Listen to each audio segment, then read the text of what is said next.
ರಾಜ್ಯ ರಾಜಕಾರಣದಲ್ಲಿ ಕಳೆದ ಹಲವು ದಿನಗಳಿಂದ ಭಾರಿ ಚರ್ಚೆಗೆ ಕಾರಣವಾಗಿರ್ತಕ್ಕಂಥ ಸಚಿವ ಸಂಪುಟ ವಿಸ್ತರಣೆ ಈಗ ನಿರ್ಣಾಯಕ ಹಂತ ತಲುಪಿದೆ. ಇಂದು ರಾತ್ರಿ ದೆಹಲಿಯಲ್ಲಿ ನಡೀತಕ್ಕಂಥ ಕಾಂಗ್ರೆಸ್ ಹೈಕಮಾಂಡ್ ಸಭೆಯಲ್ಲೇ ಸಚಿವರ ಪಟ್ಟಿಗೆ ಅಂತಿಮ ಮುದ್ರೆ ಬೀಳುವ ಸಾಧ್ಯತೆ ಇದೆ. ಮಾಜಿ ಮುಖ್ಯಮಂತ್ರಿ ಸಿದ್ದರಾಮಯ್ಯ ಮಹತ್ವದ ಸುಳಿವನ್ನ ಕೊಟ್ಟಿದ್ದಾರೆ. ಮೈಸೂರಿನಲ್ಲಿ ಮಾಧ್ಯಮಗಳೊಂದಿಗೆ ಮಾತನಾಡಿದಂತ ಸಿದ್ದರಾಮಯ್ಯನವರು ಸಚಿವ ಸಂಪುಟ ವಿಸ್ತರಣೆ ಕುರಿತು ನಡೆಯುತ್ತಿರತಕ್ಕಂಥ ಊಹಾಪೋಹಗಳಿಗೆ ಸ್ಪಷ್ಟತೆ ಕೊಟ್ಟರು.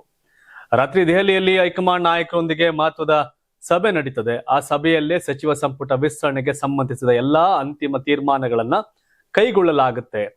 ಬಹುತೇಕ ಹಿಂದೆ ಸಚಿವರ ಪಟ್ಟಿ ಅಂತಿಮವಾಗುವ ಸಾಧ್ಯತೆ ಇದೆ ಅಂತ ತಿಳಿಸಿದ್ರು. ಸಚಿವ ಸಂಪುಟ ವಿಸ್ತರಣೆ ಯಾವಾಗ ನಡೆಯುತ್ತೆ ಎಂಬ ಪ್ರಶ್ನೆಗೆ ಉತ್ತರ ಕೊಟ್ಟಂತ ಅವರು ಪ್ರಮಾಣ ವಚನ ಸ್ವೀಕಾರ ಅಥವಾ ವಿಸ್ತರಣೆಯ ನಿಖರ ದಿನಾಂಕದ ಬಗ್ಗೆ ಮುಖ್ಯಮಂತ್ರಿಯವರೇ ಮಾಹಿತಿ ಕೊಡಬೇಕು ಅಂತ ಹೇಳಿದ್ರು. ಈ ಮೂಲಕ ಅಂತಿಮ ವೇಳಾಪಟ್ಟಿಯ ನಿರ್ಧಾರ ಮುಖ್ಯಮಂತ್ರಿ ಕಚೇರಿಯಿಂದಲೇ ಪ್ರಕಟವಾಗುತ್ತೆ ಎಂಬ ಸಂದೇಶವನ್ನು ಕೊಟ್ಟರು. ತಮ್ಮ ಜ್ಯೇಷ್ಠ ಪುತ್ರ ದಿವಂಗತ ರಾಕೇಶ್ ಸಿದ್ದರಾಮಯ್ಯ ಅವರ ಪುಣ್ಯ ಸ್ಮರಣೆ ಕಾರ್ಯಕ್ರಮದಲ್ಲಿ ಭಾಗವಹಿಸಿದ್ರು ಸಿದ್ದರಾಮಯ್ಯರು. ಕುಟುಂಬದ ಕಾರ್ಯಕ್ರಮ ಮುಗಿದ ತಕ್ಷಣವೇ ಅವರು ಮತ್ತೆ ದೆಹಲಿಗೆ ತೆರಳಿದ್ರು. ರಾತ್ರಿ ನಡೀತಕ್ಕಂಥ ಸಭೆಯಲ್ಲಿ ಇದೀಗ ಅವರು ಭಾಗಿಯಾಗಿದ್ದಾರೆ. ಇನ್ನು ಕೆಲ ಹೊತ್ತಿನಲ್ಲಿ ಯಾರ್ಯಾರು ಮಂತ್ರಿಗಳನ್ನ ಪಟ್ಟಿ ರಿಲೀಸ್ ಆಗತ್ತೆ. ಒಂದಷ್ಟು ಜನ ಕಡೆಗಳಿಗೆ ಸರ್ಕಸ್ ಅನ್ನ ಮಾಡ್ತಿದ್ದಾರೆ. ಸುರ್ಜೇವಾಲಾ ಕಡೆಯಿಂದ ಏನ್ ಮಾಡಬೇಕು, ವೇಣುಗೋಪಾಲ್ ಕಡೆಯಿಂದ ಏನ್ ಮಾಡಬೇಕು ಅಂತ. ಬಟ್ ಸಿದ್ದರಾಮಯ್ಯನವರು ಡಿ ಕೆ ಶಿವಕುಮಾರ್ ಪಟ್ಟಿಯನ್ನ ಹೊರತುಪಡಿಸಿ ಮತ್ತೊಂದು ಪಟ್ಟಿಗೆ ಅವಕಾಶ ಇದೆಯಾ ಹೈಕಮಾಂಡ್ ಪಟ್ಟಿಗೆ ಅಂತಿದೆ. ಸೊ ಮಲ್ಲಿಕಾರ್ಜುನ್ ಖರ್ಗೆ ಅವರು ಕೂಡ ಅವರು ಒಂದಿಬ್ರು ಮೂವರ್ನ ಈ ಕ್ಯಾಬಿನೆಟ್ ಸೇರಿಸುವಂತ ಕೆಪಾಸಿಟಿ ಇದೆ. ಅವ್ರೇನ್ ಮಾಡ್ತಾರೆ, ರಾಹುಲ್ ಗಾಂಧಿ ಮೇಲೆ ಇನ್ಫ್ಲೂಯೆನ್ಸ್ ಮಾಡೋ ಒಂದಷ್ಟು ಜನ ಇರ್ತಾರೆ, ಅವ್ರೇನ್ ಮಾಡ್ತಾರೆ ಅಂತ ಕಾದ್ ನೋಡ್ಬೇಕು. ಈಗ ಒಂದ್ 29 ಅಭ್ಯರ್ಥಿಗಳು 20 ಸ್ಥಾನ ಖಾಲಿ ಇದೆ.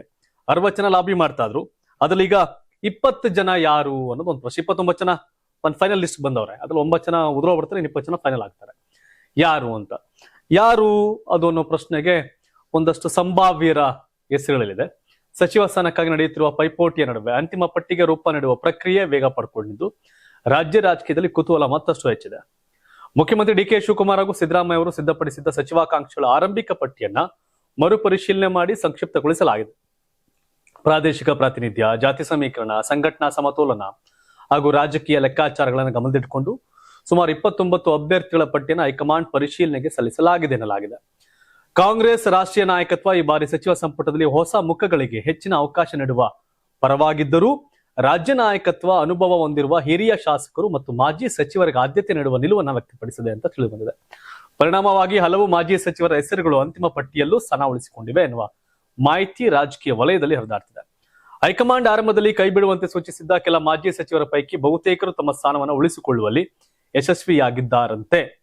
ಇದೇ ವೇಳೆ ಮತ್ತೊಬ್ಬ ಮಾಜಿ ಸಚಿವರ ಹೆಸರನ್ನ ಹೊಸದಾಗಿ ಪಟ್ಟಿಗೆ ಸೇರಿಸಿರುವ ಸಾಧ್ಯತೆಗಳ ಬಗ್ಗೆ ಚರ್ಚೆ ನಡೀತಾ ಇದ್ದು ಸಚಿವಾಕಾಂಕ್ಷಿಗಳ ನಿರೀಕ್ಷೆ ಮತ್ತು ಕುತೂಹಲವನ್ನ ಹೆಚ್ಚು ಮಾಡಿದೆ. ಇದೀಗ ಹೈಕಮಾಂಡ್ ಅಂತಿಮ ಒಪ್ಪಿಗೆ ನೀಡಿದ ಬಳಿಕ ಸಚಿವರ ಪಟ್ಟಿಯನ್ನು ಅಧಿಕೃತವಾಗಿ ಪ್ರಕಟಿಸುವ ಸಾಧ್ಯತೆ ಇದೆ. ಅದರ ಬೆನ್ನಲ್ಲೇ ನೂತನ ಸಚಿವರ ಪ್ರಮಾಣ ವಚನ ಸ್ವೀಕಾರದ ದಿನಾಂಕ ಘೋಷಣೆಯಾಗುವ ನಿರೀಕ್ಷೆ ಇದ್ದು ಯಾರಿಗೆ ಸಚಿವ ಸ್ಥಾನ ಸಿಗಲಿದೆ, ಯಾರಿಗೆ ನಿರಾಸೆಯಾಗಲಿದೆ ಎಂಬುದರತ್ತ ಕಾಂಗ್ರೆಸ್ ನಾಯಕರು ಮತ್ತು ರಾಜ್ಯ ರಾಜಕೀಯದ ಚಿತ್ತ ನೆಟ್ಟಿದೆ. ಸಹಜ ಇದು. ಯಾಕೆಂದ್ರೆ ಕೊಡಕ್ ಸಾಧ್ಯ ಇರೋದು 20, ಆಕಾಂಕ್ಷಿಗಳು 60ರಿಂದ 29ಕ್ಕೆ ತಂದವ್ರೆ. ಅದೇನ್ ಮಾಡ್ತಾರೆ ಮುಂದುವರೆದ ಭಾಗ ನೋಡಬೇಕು. ಮಂತ್ರಿಗಳಾಗಿ ಯಾರು ಕೆಲಸ ಮಾಡೋರೆ, ಪಾರ್ಟಿಗೆ ಯಾರಿಗ ಅನುಕೂಲ, ಜನಕ್ಕೆ ಯಾರು ಅನುಕೂಲ ಅನ್ನೋದ್ರ ಮೇಲೆ ಅಳುಬ್ರಿಗೆ ಅವಕಾಶ ಕೊಡೋದು ತಪ್ಪಿಲ್ಲ. ಬಟ್ ಹೊಸೊಬ್ರಿಗೆ ಅವಕಾಶ ಕೊಟ್ಟಾಗ್ತಾನೆ ಗೊತ್ತಾಗೋದು. ಈ ಪ್ರದೀಪ್ ಈಶ್ವರನ್ನ ಕೊಟ್ರೆ ಏನೋ ಮಾಡ್ಬಿಡ್ತೀನಿ ಅಂತಾರೆ, ಕೊಡಬೇಕಪ್ಪ. ಲೈಕ್ ಹೈಕಮಾಂಡ್ ಬಿಟ್ಟಿದ ವಿಷಯ ಅವೆಲ್ಲ. ಡಿ ಕೆ ಶಿವಕುಮಾರ್ ತನ್ನ 28-29ನೇ ವಯಸ್ಸಿಗೆ ಮಂತ್ರಿ ಆಗ್ಬಿಟ್ಟಿರು ಬಂದಿಖಾನೆ ಸಚಿವರಿಗೆ ಬಂಗಾರಪ್ಪನವ್ರ ಕಾಲದಲ್ಲಿ. First time MLA. ಸೊ ಹಾಗೆ ಡಿ ಕೆ ನಾನು ಫಸ್ಟ್ ಟೈಮ್ MLA ಆದಾಗ ಮಂತ್ರಿ ಆಗಿದ್ದೆ. ಇನ್ನು ಯಾರೋ ಫಸ್ಟ್ ಟೈಮ್ MLA ಅವಕಾಶ ಕೊಡಬೇಕು ಅಂತ. ಈಗ ದರ್ಶನ್ ಧ್ರುವನಾರಾಯಣ್, ಪ್ರದೀಪ್ ಈಶ್ವರು, ನಾರಾ ಭರತ್ ರೆಡ್ಡಿ, ಹಿಂಗೇನೇನು ಹೆಸರುಗಳು ಓಡ್ತಾ ಇದೆ, ನೋಡ್ಬೇಕೇನಾಗತ್ತೆ ಅಂತ.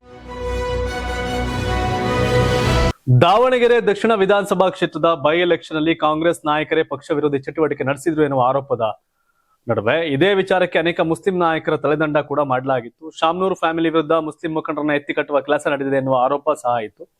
ಅಂದು ನಾನೇನು ಮಾಡಿಲ್ಲ ಅಂತಿದ್ದ ಮಾಜಿ ಸಚಿವ ಜಮೀರ್ ಅಹಮದ್ ಖಾನ್ ಇಂದು ಕ್ಷಮೆ ಕೇಳೋ ಮಾತಾಡಿದ್ದಾರೆ. ದಾವಣಗೆರೆ ಬೈ ಎಲೆಕ್ಷನ್ ಸಮಯದಲ್ಲಿ ಜಮೀರ್ ವಿರುದ್ಧ ಗಂಭೀರ ಆರೋಪ ಕೇಳಿ ಬಂದಿತ್ತು. ಈ ವಿಚಾರ ಕಾಂಗ್ರೆಸ್ ನಲ್ಲಿ ಕೋಲಾಹಲ ಎಬ್ಸಿತ್ತು. ಸಂಪುಟ ವಿಸ್ತರಣೆ ಸಮಯದಲ್ಲೇ ಜಮೀರ್ ಅಹಮದ್ ಖಾನ್ ಮಾತಾಡಿದ್ದು, ನಾನು ಪಕ್ಷ ವಿರೋಧಿ ಚಟುವಟಿಕೆ ಮಾಡಿದ್ರೆ ಕ್ಷಮೆ ಕೇಳ್ತೇನೆ ಅಂತ ಮಾತಾಡಿದ್ದಾರೆ. ಈಗಾಗಲೇ ಮಾಜಿ CM Siddaramaiah, CM D K Shivakumar ಹಾಗೂ ACC ಅಧ್ಯಕ್ಷ ಮಲ್ಲಿಕಾರ್ಜುನ್ ಖರ್ಗೆ ಬಳಿ ಕ್ಷಮೆ ಕೇಳಿದ್ದೇನೆ ಅಂತ ಜಮೀರ್ ಹೇಳಿದ್ದು. ಹಾಗಾದ್ರೆ ಮಾಡಿದ ತಪ್ಪು ಒಪ್ಕೊಂಡ್ರಾ ಅನ್ನೋ ಚರ್ಚೆ ಆಗ್ತಿದೆ. ಸಂಪುಟ ವಿಸ್ತರಣೆ ಕೆಲಸ ನಡೀತಿದೆ. ಮೊದಲ ಪಟ್ಟಿಯಲ್ಲಿ ನನ್ನ ಹೆಸರು ಬರುತ್ತೆ ಅನ್ನೋ ನಿರೀಕ್ಷೆ ಇತ್ತು. ಆದ್ರೆ ನನ್ನ ವಿರುದ್ಧ ಆಡಿಯೋ ಬಂದ ಕೂಡಲೇ ನನಗೆ ಹಿನ್ನಡೆ ಆಯಿತು. ಈಗಾಗಲೇ ಆಡಿಯೋ ಬಗ್ಗೆ ಸೂಕ್ತ ತನಿಖೆ ನಡೀತಿದೆ, ಇವತ್ತೆಲ್ಲ ನಾಳೆ ಸತ್ಯಾಸತ್ಯತೆ ಹೊರಗೆ ಬರುತ್ತೆ ಅಂತ ಜಮೀರ್ ಹೇಳಿದ್ದಾರೆ.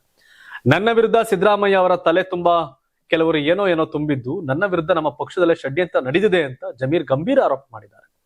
ನಾನು ಕೇರಳಕ್ಕೆ ಹೋಗಿದ್ದು ಮೋಜು ಮಸ್ತಿ ಮಾಡೋಕಲ್ಲ, ಕೇರಳ ಚುನಾವಣೆಯಲ್ಲಿ ಕಾಂಗ್ರೆಸ್ ಗೆಲ್ಲಿಸುವ ಕೆಲಸ ಮಾಡಿದ್ದೇನೆ ಅಂತ ಹೇಳಿದ್ರು. ದೆಹಲಿಗೆ ಹೋಗದ ಬಗ್ಗೆ ಮಾತನಾಡಿದಂತ ಜಮೀರ್ ಅಹಮದ್ ಖಾನ್, ನಾವು ಹೋಗಿ ಕೇಳಿದ ಕೂಡಲೇ ಮಂತ್ರಿ ಮಾಡಲ್ಲ, ರಾಜ್ಯದಲ್ಲಿ ಯಾರು ಚೆನ್ನಾಗಿ ಕೆಲಸ ಮಾಡಿದ್ದಾರೆಂದು ಯಾರು ಪಕ್ಷಕ್ಕೆ ಅನುಕೂಲ ಅಂತ ಸರ್ವೆ ನಡೆಯುತ್ತೆ, ಅದರ ಆಧಾರದ ಮೇಲೆ ಮಂತ್ರಿ ಸ್ಥಾನವನ್ನು ಹೈಕಮಾಂಡ್ ಕೊಡ್ತಾರೆ ಅಂತ ಹೇಳಿದ್ದಾರೆ. ನನ್ನ ಹಾಗೂ ಸಿದ್ದರಾಮಯ್ಯ ನಡುವಿನ ಸಂಬಂಧ ಹಿಂದೆ ಹೇಗಿತ್ತು ಹಾಗೆ ಇವಾಗ್ಲೂ ಇದೆ. ನಾನು 3 ವರ್ಷಗಳ ಕಾಲ ಮಂತ್ರಿಯಾಗಿ ಕೆಲಸ ಮಾಡಿದ್ದೇನೆ. ಇವಾಗ 2ನೇ ಪಟ್ಟಿಲಿ ನೀನ್ ಬೇಡ, ಪಕ್ಷ ಕೆಲಸ ಮಾಡೋದು ನಾನು ಅದಕ್ಕೂ ಬದ್ಧನಿದ್ದೇನೆ ಅಂತ ಜಮೀರ್ ಅಹಮದ್ ಖಾನ್ ಹೇಳಿದ್ದಾರೆ.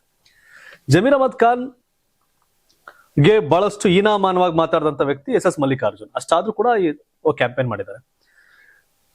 ಕೇರಳದಲ್ಲಿ ಸರಿಸುಮಾರು 18ರಿಂದ 20ಕ್ಕೂ ಅಧಿಕ ಕ್ಷೇತ್ರಗಳಲ್ಲಿ ಗೆಲುವಿಗೆ ಜಮೀರ್ ಅಹಮದ್ ಖಾನ್ ತಂತ್ರಗಾರಿಕೆ ಪ್ರಚಾರ ಕೆಲಸ ಮಾಡಿದೆ. ಅದು ವೇಣುಗೋಪಾಲ್ ಸ್ಪಷ್ಟವಾಗಿ ಗೊತ್ತು. ವೇಣುಗೋಪಾಲ್ ಹಿಡಿದಿಟ್ಕೊಂಡಲ್ಲಿ ಕ್ಯಾಂಪೇನ್ ಮಾಡಿಸ್ಕೊಂಡವ್ರೆ. ಜಮೀರ್ ಅಹಮದ್ ಖಾನ್ ಶಕ್ತಿ ವೇಣುಗೋಪಾಲ್ ಗೊತ್ತು, ಜಮೀರ್ ಅವ್ರ ಶಕ್ತಿ ಸಿದ್ದರಾಮಯ್ಯ ಅವ್ರಿಗೆ ಗೊತ್ತು, ಕಾಂಗ್ರೆಸ್ ಪಾರ್ಟಿ ಗೊತ್ತು. ಜಮೀರ್ ಅಹಮದ್ ಖಾನ್ ಈಗ ಮಂಡ್ಯದಲ್ಲಿ ಗಣಿಗಾರ ರವಿಕುಮಾರ್ ಗೆದ್ದಿದ್ದು 1000 ಚಿಲ್ಲರೆ ಓಟಲ್ಲಿ. ಅಲ್ಲೊಂದು 15-20 ಸಾವಿರ 30 ಸಾವಿರ ಮುಸ್ಲಿಂ ಓಟ್ ಇದೆ. ಚಲರಾಯ ಸ್ವಾಮಿ ಅವ್ರಿಗೆ ಇದ್ರದ್ದು 4,500 ಓಟಲ್ಲಿ, ಅಲ್ಲೂ ಕೂಡ ಮುಸ್ಲಿಮ್ಸ್ ಓಟ್ ಇದೆ ನಾಗಬಂಗ್ಲದಲ್ಲಿ. ಇನ್ನು ಟಿ.ಬಿ. ಜಯಚಂದ್ರ ಶಿರಾದಲ್ಲಿ ಗೆದ್ದಿದ್ದು ಮುಸ್ಲಿಂ ಓಟಿಂದ, ಕುಣಿಗಲ್ ರಂಗನಾಥ್ ಅವ್ರು ಗೆದ್ದಿದ್ದು ಮುಸ್ಲಿಂ ಓಟಿಂದ. ಮುಸಲ್ಮಾನರ ಓಟಿಂದ ಗೆದ್ದಂತ ಕಾಂಗ್ರೆಸ್ ಶಾಸಕರ ಸಂಖ್ಯೆ 40 ದಾಟುತ್ತೆ. ಜಮೀರ್ ಅಹಮದ್ ಖಾನ್ ಅವ್ರನ್ನ ಮಂತ್ರಿ ಸ್ಥಾನ ಕೊಡದೆ ಎದುರು ಹಾಕೊಂಡ್ರೆ, ಜಮೀರ್ ಅಹಮದ್ ಖಾನ್ ಮತ್ತೆಲ್ಲೋ JDS ಮತ್ತೊಂದ್ ಕಡೆ ಹೋಗಿ ಸೇರಿದ್ರೆ ಅದು ಆ ಪಾರ್ಟಿಗೆ ಲಾಭ ಆಗುತ್ತೆ. ಸೊ ಹಾಗಾಗಿ ಜಮೀರ್ ಅಹಮದ್ ಖಾನ್ ಮುಸ್ಲಿಂ ಸಮುದಾಯದಲ್ಲಿ ಒಳ್ಳೇದೋ ಕೆಟ್ಟದೋ ಆ ಮನುಷ್ಯ ಆ ಪಾರ್ಟಿಗೆ ಲೀಡರ್, ಕಾಂಗ್ರೆಸ್ ಪಾರ್ಟಿಗೆ ಆ ಸಮುದಾಯದ ಲೀಡರು. ಜಮೀರ್ಗಿರೋ ಶಕ್ತಿ ಇನ್ನು ಉಳಿದ ಮುಸಲ್ಮಾನ ಯಾವ ಶಾಸಕರು ಕರ್ನಾಟಕ ಕಾಂಗ್ರೆಸ್ ಅಲ್ಲಿ ಇಲ್ಲ. ಸೊ ಹಾಗಾದ್ರೆ DK ಶಿವಕುಮಾರ್ ಹೆಂಗೆ ಹ್ಯಾಂಡಲ್ ಮಾಡ್ತಾರೆ ನೋಡ್ಬೇಕು. ಸಿದ್ದರಾಮಯ್ಯ ಅಹಿಂದ ನಾಯಕ ಅನ್ಸ್ಕೋಬೇಕು ಅಂದ್ರೆ ಕಾರಣ ಸಿದ್ದರಾಮಯ್ಯನ ಪಕ್ಕ ಇವ್ರು ನಿಂತ್ಕೊಂಡಿಕ್ಕೆ ಕಾರಣ ಆಗಿದ್ದು. ಅಹಿಂದ ನಾಯಕ ಅನ್ಸ್ಕೊಂಡಿದ್ದು ಅದೇ ಕಾರಣಕ್ಕೆ ತಾನೆ. ಈಗ ಜಮೀರ್ ವಿರುದ್ಧ ಏನೋ ಮಾತಾಡ್ಬಿಟ್ರೆ ಸಿದ್ದರಾಮಯ್ಯನವರು ಜಮೀರ್ದೇನು ವ್ಯಾಲ್ಯೂ ಏನು ಕಡಿಮೆ ಆಗ್ಬಿಡಲ್ಲ. ಹಾಗಾಗಿ ಅಹಿಂದ ಅಲ್ಪಸಂಖ್ಯಾತ, ಹಿಂದುಳಿದ ದಲಿತ. ನಾನು ಯಾರು ದೊಡ್ಡ ವ್ಯಕ್ತಿ ಮಾತಾಡ್ತಿದ್ರು, ಸಿದ್ದರಾಮಯ್ಯನವ್ರಿಗೆ ಅಹಿಂದ ನಾಯಕ ಅನ್ಸ್ಕೊಂಡಿದ್ರು ಮತ್ತೆ ಅಧಿಕಾರ ಬಿಟ್ಟು ಹೋಗ್ಬೇಕಾದ್ರೆ ಕಣ್ಣಿಗೆ ಕಂಡಿದ್ದು ಒಂದು ಯತೀಂದ್ರ ಮತ್ತೆ ಬೈರತಿ ಸುರೇಶ್ ಮಾತ್ರ. ಜಮೀರ್ ಕಾಣ್ಲಿಲ್ಲ, ಸಂತೋಷ್ ಲಾಡ್ ಕಾಣ್ಲಿಲ್ಲ, ಚಲರಾಯ ಸ್ವಾಮಿ ಕಾಣ್ಲಿಲ್ಲ. ತನ್ನ ಅಹಿಂದ ನಾಯಕ ಅನ್ನಿಸಿಕೊಳ್ಳಲು ಕಾರಣರಾದವರು ಯಾರೂ ಕಾಣ್ಲಿಲ್ಲ. ಕೇವಲ ಡಾಕ್ಟರ್ ಯತೀಂದ್ರ, ಬೈರತಿ ಸುರೇಶ್ ಇಬ್ರೇ ಅವ್ರ ಕಣ್ಣಿಗೆ ಕಂಡಿದ್ದು ಅಂತ ಸಿದ್ದರಾಮಯ್ಯನವರು ಅತ್ಯಾಪ್ತ ರಾಜಕಾರಣಿ ಹೇಳಿದಂತ ಮಾತಿದ್ದು ನಮ್ಗೆ.